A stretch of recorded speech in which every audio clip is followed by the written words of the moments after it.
Routes law solution का एक part है जिसमें ये समझना मुझे ज़रूरी है कि सलूशन में दो कंपोनेंट है, सॉल्यूट और सॉल्वेंट। अब क्वेश्चन ये उठता है कि इस चैप्टर को पढ़ने की ज़रूरत क्या है। अगर ये समझ में आ जाए तभी आदमी के लिए आसान हो सकता है कोई चीज़।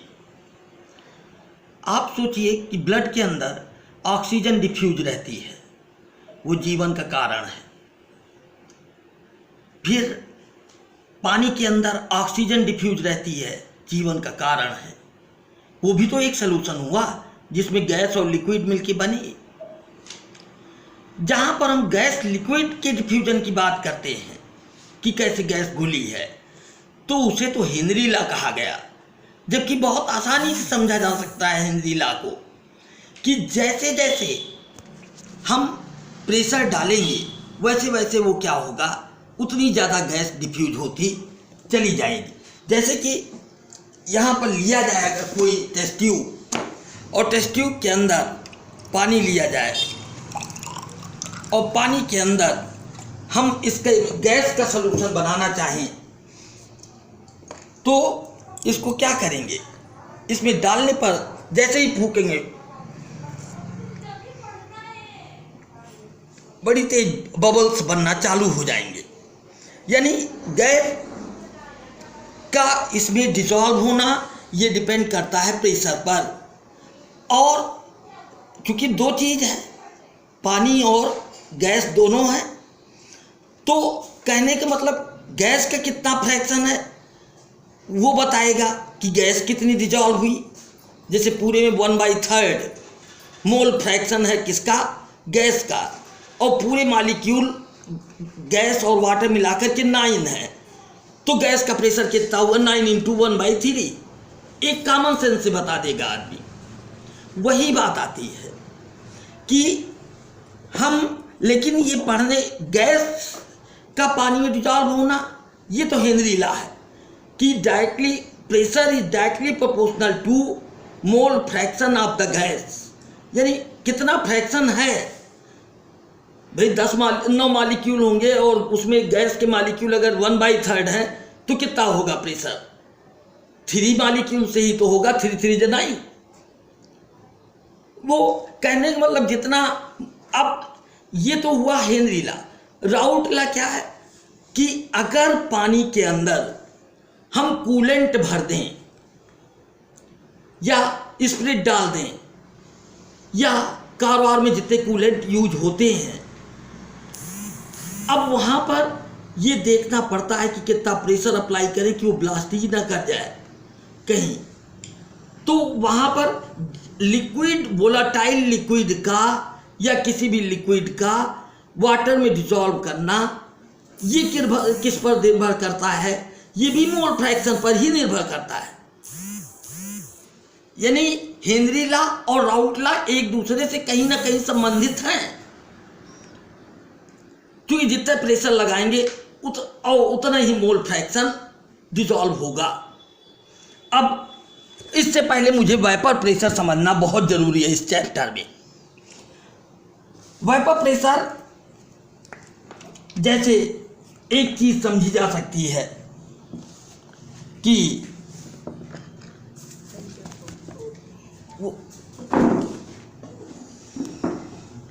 ये जैसे हमारा मॉस्किटो लिक्विड है किलर का।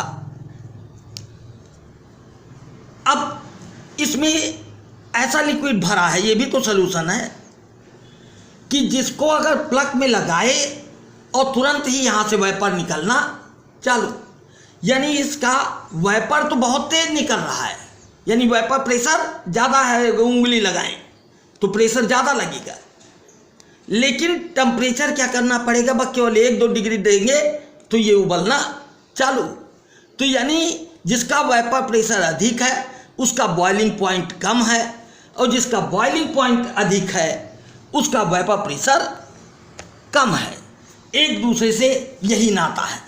अब है क्या, पहले तो हम वेपर प्रेशर को समझें।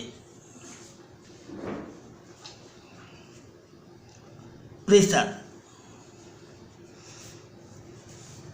जैसे ये बर्तन है, इस बर्तन के अंदर ये सोल्यूट पार्टिकल हैं, सॉल्वेंट है, मान लीजिए सॉल्वेंट है।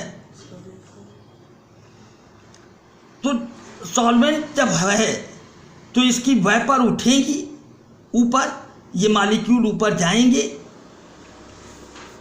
है ना, और वही मॉलिक्यूल थोड़ी बात फिर यहाँ पर लौट आएंगे। यानी मॉलिक्यूल का इधर जाना ये एवापोरेशन कहलाया, ये कंडेंसेशन कहलाएगा। और ये जो वेपर है, ये जो प्रेशर लगाएगी, अगर इसको हम बैरोमीटर से जोड़ दें तो उसी को हम क्या कहेंगे, वेपर प्रेशर कहेंगे।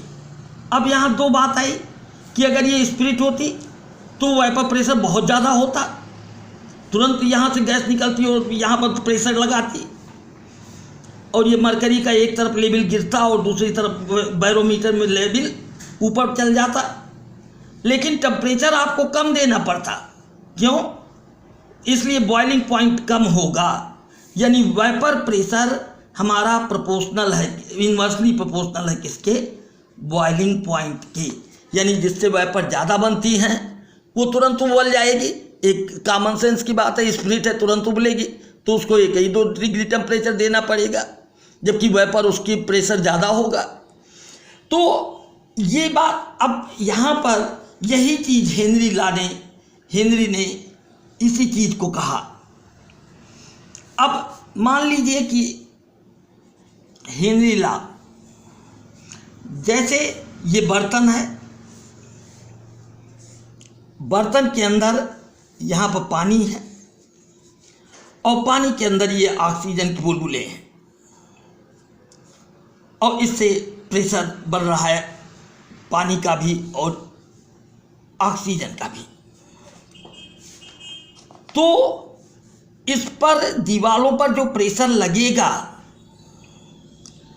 वो कुल प्रेशर मान लीजिए 9 है, और ऑक्सीजन और नाइट्रोजन है। मान लीजिए कि नाइट्रोजन 1/3 है, ऑक्सीजन 2/3 है, और टोटल प्रेशर 9 है।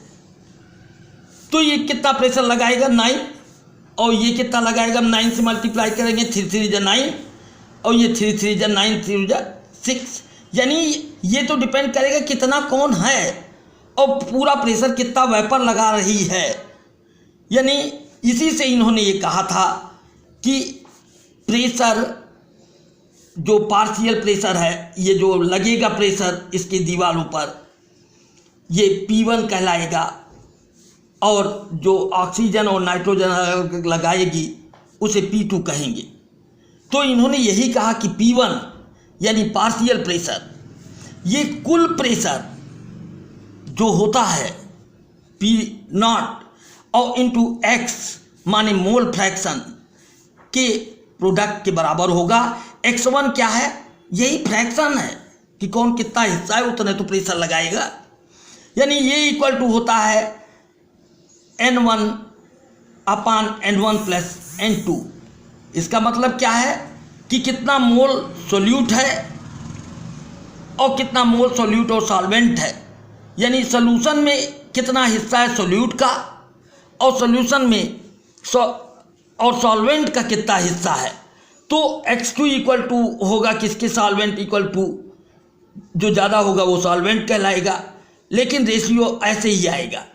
अगर हम दोनों को देखें तो एक 1/3 था तो दूसरा 2/3 होगा। यानी X1 plus X2 equal to होगा किसके, 1 के। एक निकल आए तो दूसरे का मोल फ्रैक्शन निकाला जा सकता है। तो हेनरी लॉ ने यही कहा था, बस केवल अंतर ये है कि P1 जो लिख रहा हूँ इसको KH कहा था। क्यों ये हो गया, ये भी एक कारण है कि इन्होंने ये कहा कि P1 is proportional to X1 यानी मोल फ्रैक्शन। तो जब इसको बराबर करेंगे तो किसी कांस्टेंट से मल्टीप्लाई करेंगे, इसलिए KH रखा और इसे रख दिया क्या, X1। तो ये हो गया एट इक्विलिब्रियम। डेफिनेशन इसकी क्या आई, at equilibrium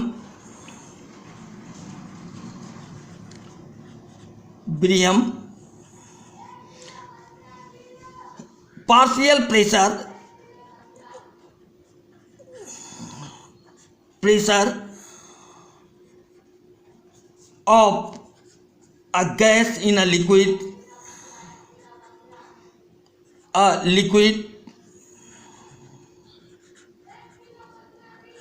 or we can say diffusibility, that is diffusibility is directly proportional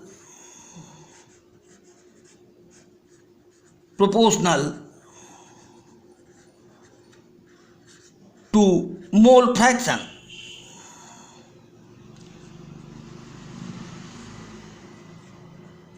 And this is well understood fact by this. At room temperature, we must have to write, although it is not written in the book. It means यहाँ पर ये चीज़ जरूर याद रखनी है कि यहाँ पर गैस और लिक्विड की बात हो रही है कि गैस में लिक्विड कितनी घोली जाए, यानी और ये सब बहुत ज़रूरत लगती है जब हम हिल्स पर जाते हैं या डीवर जो समुद्र के अंदर खजाना ढूंढते हैं, वो भी क्या एक ऐसा बैग लिए रहते हैं जिसमें इस प्रेशर से बैलेंस रखते हैं कि वहाँ प्रेशर बहुत अधिक है, कहीं ऐसा ना हो मौत हो जाए, तो ये प्रेशर इसी इक्वेशन से बैलेंस किया जाता है। ये आगे बताएंगे।